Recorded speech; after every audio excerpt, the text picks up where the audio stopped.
happening, guys? How's everybody doing out there today? Good. Welcome to Be the Ant Preparedness. If you like the videos, please do the share, subscribe, comment thing. Appreciate it.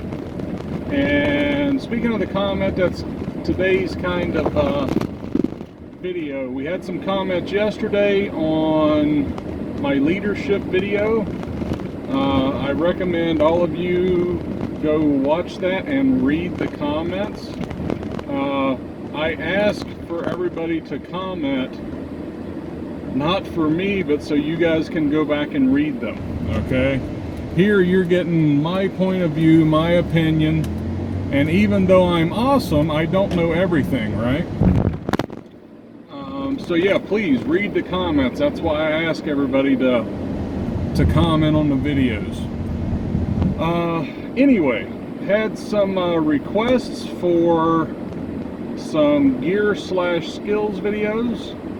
I will get some of those done. It's just my schedule. I'm constantly running from point A to point B, and typically right around U or V that's when I get to go to sleep. So I will do what I can to get you those. But one of our frequent commenters, I gotta find out if that's a word or not. It sounds good though, right? Commenters, people who comment, been asking about winter videos. And I'm saying, sorry, winter. It might have come out as winter, like yay. So anyway, real quick, talking about winter.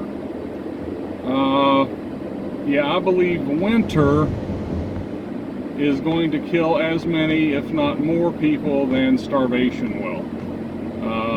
Because come wintertime, both those things are going to kind of go hand in hand, you know, depending on where you live at, what part of the country you live in. I do believe after an event you're going to see a lot of people succumbing to starvation. But there are going to be people that are able to scrounge. They're going to be able to do what they got to do. But come winter, now they're going to have to scavenge and scrounge on top of the cold weather. And for those of you down in Florida and stuff like that, you probably don't have to worry about it as much.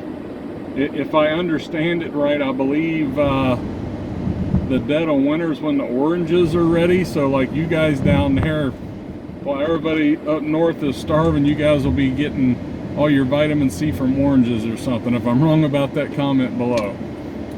But anyway, large majority of the country, winter is legit. It's for real. Like if you're not careful, you're going to die.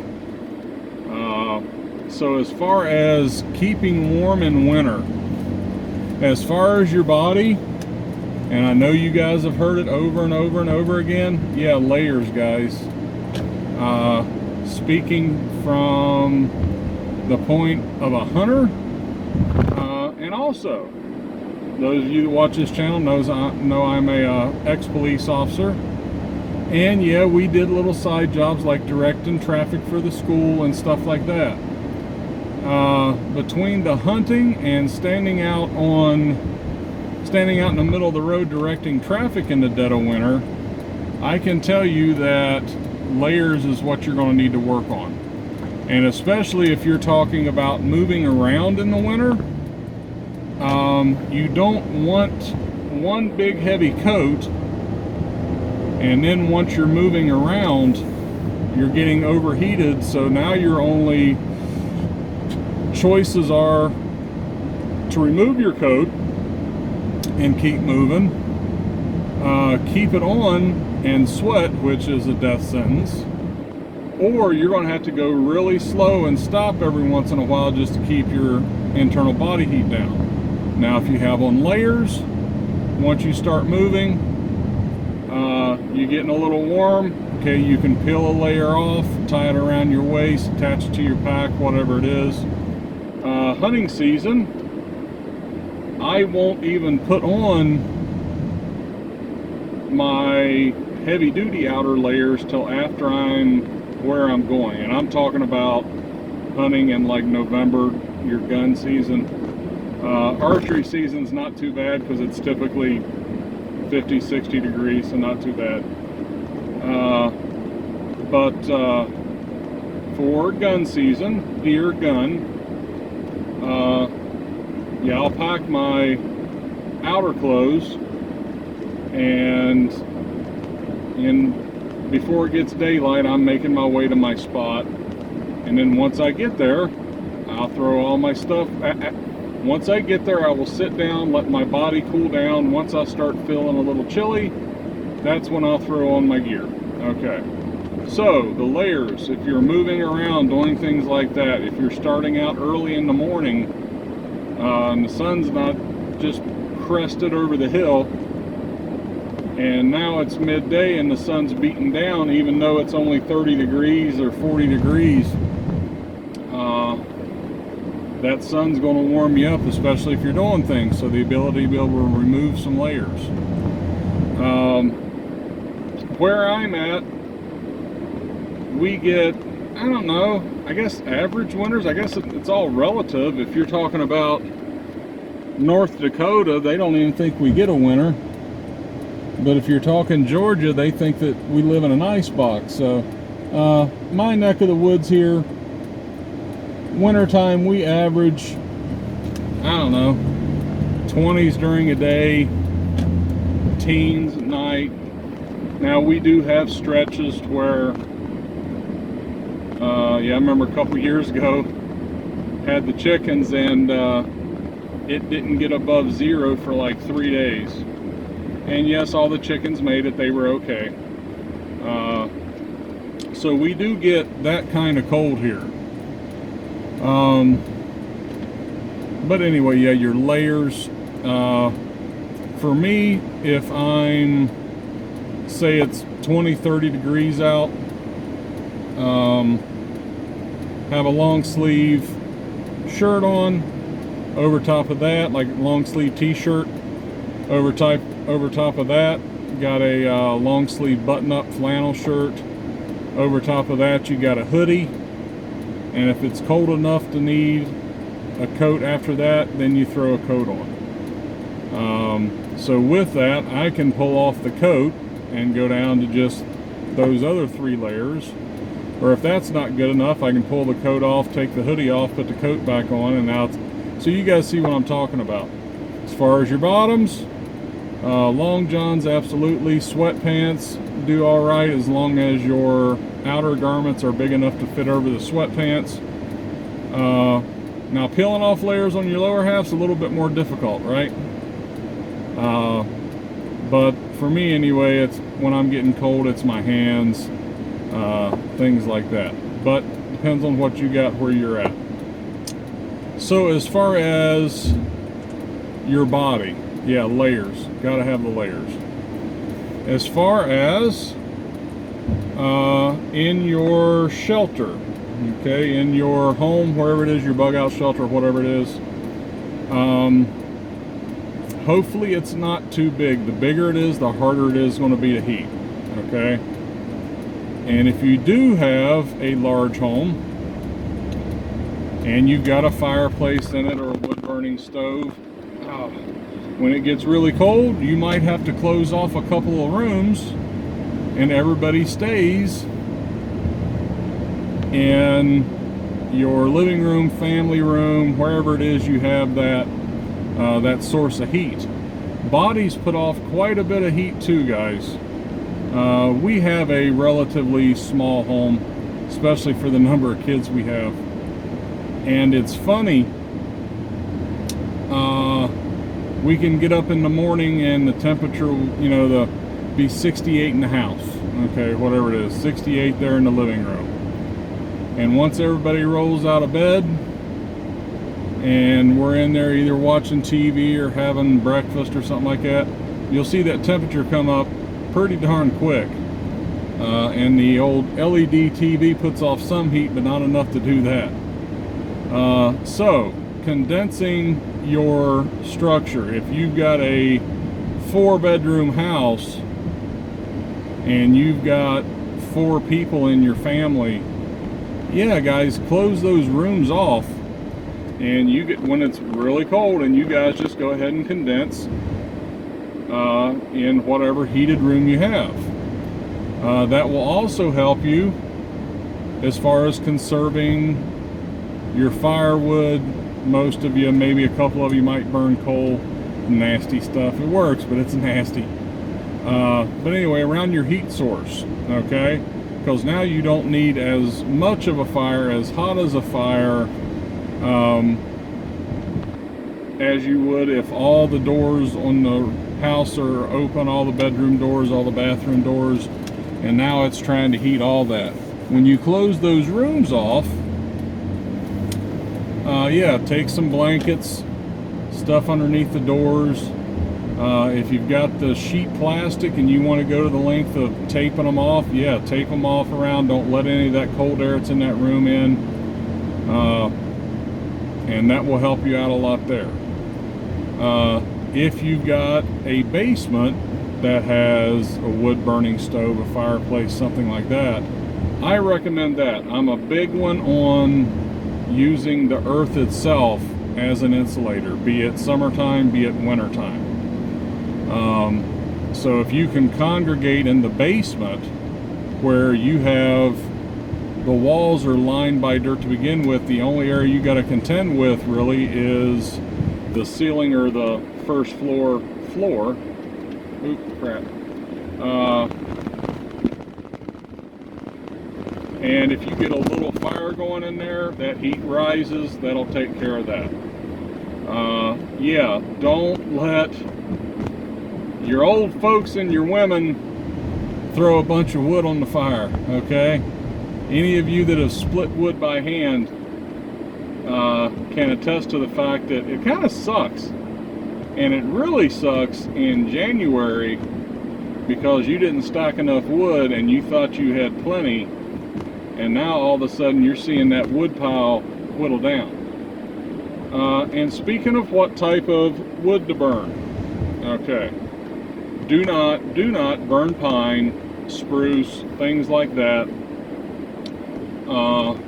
in your fireplaces and in your wood burning stove. Now I'm not talking about using a little bit of fat wood to get the stove going, okay? I'm not talking about that. Yeah, that I use that all the time. It worked great. I'm talking about throwing pine logs in there. The resin, okay, the reason why fat wood ignites, that resin will go up, coat the inside of your chimney. All of a sudden you got a chimney fire, house burns down, and now you're stuck trying to live in a tent, yeah, when it's 20 degrees out. But as far as woods, for your fireplace, for your wood burning stove, seasoned oak. Now I don't know what part of the country, if you're down in Texas, maybe Mesquite, I don't know. But poplar, yeah, burns really good, but it burns really fast. You will go through a cord of poplar in no time flat. Now, you can take that poplar, cut it up into kindling, and yeah, put your oaks or something on top of that. Now, it'll get a fire going pretty quick. But if you've got nothing but poplar split and that's your heating source, you're going to be going through a whole lot of wood. Now, poplar's light, it splits awesome if it's seasoned out, like it takes no effort. But at the same time, you're going to be going through a whole bunch of it. Maple does really well, but the biggest thing you got to watch for, in my opinion, guys, is seasoned out. What you don't want to do is go cut down a live tree, cut it up into chunks, and then try to burn it in your fireplace. It's not going to work too well. Okay, try to get your dead standing, try to get the stuff. Now we're talking like if you're scavenging and now you're having to come up with firewood. I'm not talking about as far as loading up now, but anyway, look for your dead standing, look for the trees that have fallen over. As long as they're not touching the ground, they'll be good. Okay, now a little side note to that. If you had a tree that fell 10 years ago and you go to try to use it, yeah, the water is going to seep down, you know, the cracks in the bark. We had that happen. We had a big old oak fall years back, and we went to cut it up, and this thing was 36 inches in diameter. And some of the wood was good, but any portion where the water could seep in, yeah, it was all rotted out. But generally, if it's up off the ground, you won't have to worry about it rotting so much. Let me go ahead and kill this. Oh, that's better. You can probably hear me better. So look for your dead standing. Look for your stuff that's fallen over that is not in contact with the ground. And you'll tell when you start cutting. Yeah, but try to look for your hardwoods. Don't burn your evergreen. Well, I can't say evergreen because there's a lot of evergreens, but I know as far as your pines, your spruce, things like that, yeah, you don't want to burn any of that stuff. What else? Go ahead and start making some fire starters now. I love the fat wood. One of those things that if you've got a piece of property that has pines on it, you got fat wood. You just got to know where to look to find it. And on YouTube, check out David West. I believe that's his name, and I believe it's the David West channel, if I remember right. Dude knows about making fires, man. He knows about making fires. He knows about finding fat wood. So yes, I would recommend any of you interested in that, go check out David West's channel. But yeah, for right now, just a little intro into our winter series. Layer up, make sure you got the layers on the head, on the body, everywhere. As far as your house, try to condense the living space. That instead of having 4 different bedrooms that are open that you're trying to heat, shut those rooms down. That way you're heating a smaller area. Try to get in the basement, the lower level if you can. The earth was going to insulate you from the outside cold somewhat. All you'd have to worry about is the floor above, and a small fire will keep that going. And then as far as your wood, yeah, poplar, yeah, burns fast, burns hot, but yeah, burns fast. You go through a whole bunch of it. Need to look for that oak. Need to look for the maple, not too bad, depending on what time of year. I mean, you don't want to cut it down in February when all the juice is coming up, right? If you are looking long term, which everybody should be looking long term, right? That's what we do. If you don't have the dead standing, if you don't have the fallen over trees by natural events, if you're looking to drop some trees for fire, I would recommend in the middle of winter when everything's good. Okay, so let's say come this winter and the poo hasn't hit the fan yet. Identify some trees beforehand, okay, that you want to take this one, you want to take this one. If you're hunters, you know you don't want to take all your oak. If you got a big stand of maple, but drop some trees that are easily accessible for you. You don't want to have to drag a tree up a hill both ways, 2 miles, all that other good stuff. But when you want to drop it is probably about January, okay? The sap in the tree is all down in the roots, okay? Trees are full of water, right? Just like we're full of water, okay? What happens to water when it freezes? It expands, right? That's why in the northern climates we got all the cracks in the roads because water gets in there during the day. At night it freezes, it expands. That's why if you have rock overhangs along a roadway, you'll see the signs, watch out for falling rock, because during the day the rocks soak up that heat from the sun, melts the snow finds the cracks, it goes down in there. At night, no sun, that means it's cold, that water freezes and it wedges those rocks loose, okay? Just that expanding of that water at freezing will actually bust the rocks loose. So anyway, when it comes to the trees, that's why in the wintertime, trees, their sap is very, very low, because if the tree is full of water, what happens to water when it freezes? It expands, and you'll get a lot of busted trees. That's why when they have a frost or something, if you're talking about orange trees, you know, if they've got a freeze down south, a lot of those trees down there are not ready for that, and they'll split, and whenever, and they might not fall over, but even just a split in the bark to allow all the bugs and everything in, and now the tree's dead. So but anyway, we'll wrap it up here. Any other comments keeping warm in the wintertime? I know we just kind of touched it here, but please put them down below, and until next time, we'll see you guys after a while.